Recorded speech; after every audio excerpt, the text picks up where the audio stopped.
Good afternoon, Opportunity Finance Network. We've made it. We are at the final session. So keep eating. We've got a treat for you. We named this session after our theme. We named it Lending Where It Counts, the Fight Ahead, because we realized that this space that we've created since Sunday has been the most special space. It's been where we come together and feel fueled and reinvigorated by the real souls that we do this work, the partners, the investors, and all of the CDFI practitioners and our clients. So this has been a special space, and we are all overwhelmed with the joy of this event, but give yourselves a hand. We've had an amazing journey.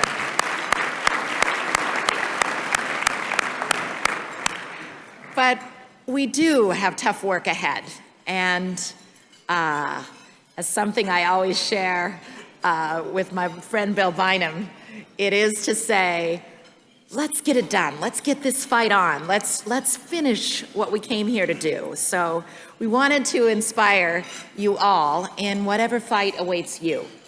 And my kids accuse me. They say, Mom, you're not actually a real fighter kind of person. But I do use the analogy a lot because I do feel there is hard work ahead.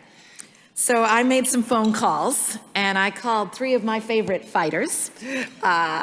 And wanted to introduce you to Noel and to Robin and to Martin, and I'll be doing that one by one. But what I asked each of them to help us close with today in the fight ahead is I asked them to say 3 things. I asked them to say, why? What motivates you to do the work you do?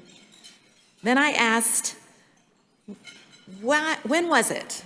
Say a little bit about why you determined that CDFIs were the right part of the strategy.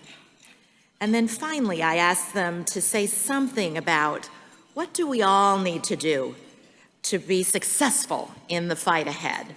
So what motivates you? When did you figure out that CDFIs were important? And what do we need to do to be successful in the fight ahead? So I don't know if they'll respect those 3 questions, but those are the ones I asked.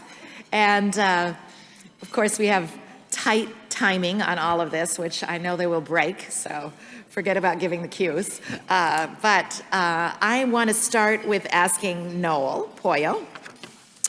Many of you know Noel, some of you don't, so let me spend a minute on who we are fortunate to hear from. So Noel Andreas Poyo serves as the National Association of Latino Community Asset Builders Executive Director. He's also CEO of NALCAB, we all have our acronyms, subsidiary asset management company, which is called Escalera Community Investments. Noel has had a 20-year career focused on integrating how low-income people and immigrants can be integrated into mainstream financial services and real estate sector. As executive director of NALCAB, he's raised more than $300 million in private and federal investments for socially motivated real estate and economic development projects. And he joins me on many important councils in this industry. He advised the Federal Reserve Chair Janet Yellen and the Board of Governors as one of the 15 members of the Fed's Community Advisory Council. He is a graduate of Yale. We'll forgive him for that. He is bicultural and bilingual. He's a proud husband and father.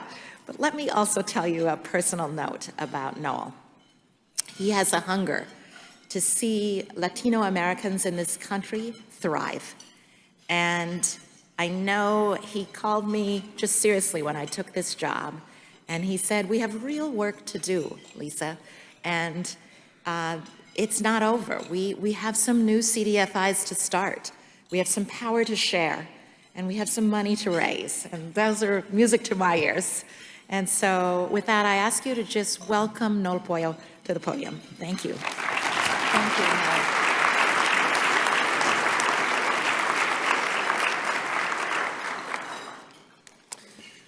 Good afternoon. You sound like you've been at a conference for 3 days. Good afternoon. There you are. There you are. All right, my name is Noel Poyo. I'm Executive Director of NALCAB. For those of you who don't know NALCAB, we're the hub of a national network of more than 120 organizations, mission-driven groups around the country in 40 states and DC. Our members build affordable housing, they address gentrification, they invest in small businesses, they strengthen family financial capability. We are based in San Antonio, Texas. We've got offices here in DC, and we've got more than 35 CDFIs in our membership, a lot of community development corporations, many immigrant rights groups, and a wide range of other community-based institutions that anchor our nation's Latino communities. So, NALCAB, our mission is to strengthen the economy by advancing economic mobility in Latino communities. So implicit in that mission statement is a macroeconomic perspective. It goes like this: the future strength and competitiveness of our country, of our economy, relies on far greater financial inclusion of people who today do not experience that inclusion, right? And so in this room, you know the data, whether we're talking about Latinos or African Americans or big portions of our Asian Pacific American communities or working class white communities, there is a large and growing number of people who are marginalized to one extent or another in our financial services sector and in our broader economy. So in our social media at NALCAB, we like to communicate about this with our hashtag Latino Economic Engine. We hope you'll use it, but this is not a Latino thing. This is not an African American thing. This is an us thing, right? We're all in this together. And we know this, right? So San Antonio as a city embodies this reality. It's a working class town. I love San Antonio, man. Watch out there. It's 65% or more Latino. It has a proud heritage of African American leadership, which is in part why we've got the largest MLK march in the country. We claim it, we got it. We're at the center of a very rural ranching region, an oil producing region. We're a highly segregated city.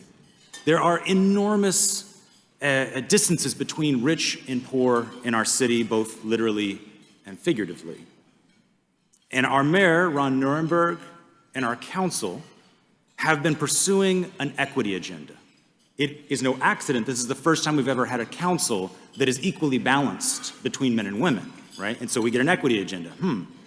And they are trying to define a path forward for the city. They're trying to define what is an American city. And in this nation, we are trying to define what is an American. And sadly, as you know, for far too many, that definition is wrought and rooted in negative concepts of race and ethnicity and language, rather than our joint commitment to this thing we call the United States of America, right? I think of my family's story. My father's family came from Cuba to the United States, to Key West, in the 1860s. The Spanish didn't like him, they kicked him out. And so then the Spanish left and our family went back to Cuba. And then we came back to the United States after economic crisis and death in our family in the 1940s. And then they went to South America. And so my father came to this country when he was 18 from Argentina, right? I grew up in Buenos Aires, I grew up in Havana, I grew up in Miami, I grew up in San Antonio. I grew up on a cattle ranch in the middle of nowhere, Texas. What does that make me? And so we are in a struggle for identity as individuals and as a nation. And cast a different way, perhaps a deeper way, this is about who we claim as our own.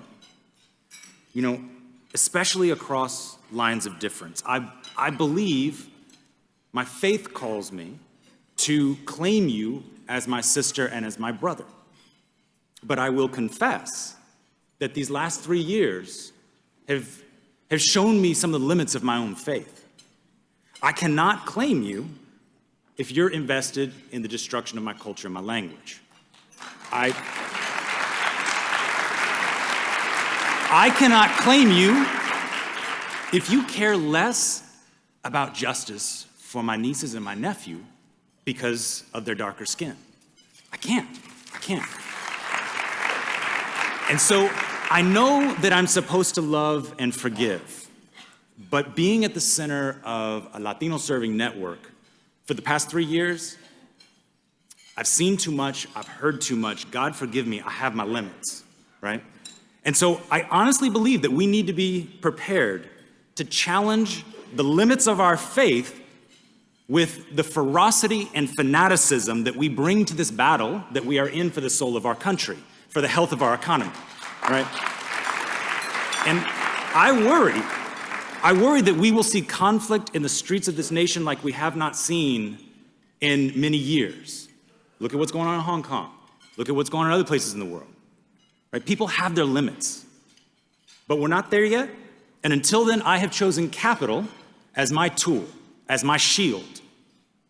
And that's how I want to address the needs in my community and the investment that my people represent, right?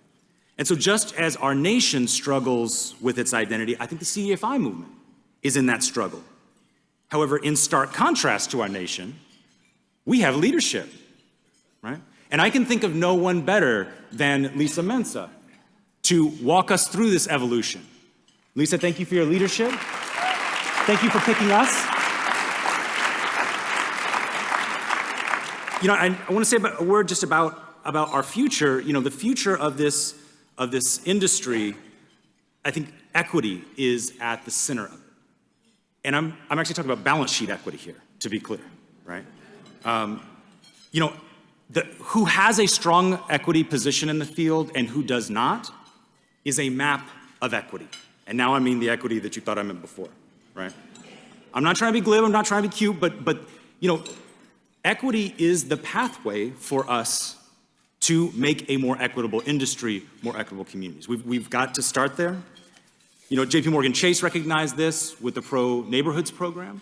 You know, Wells Fargo recognized this most recently last month when they announced a $10 million grant to the NALCAB network to seed as equity the largest business loan fund that we have seen in this country targeted to Latinos. And I look forward to communicating with everyone about that.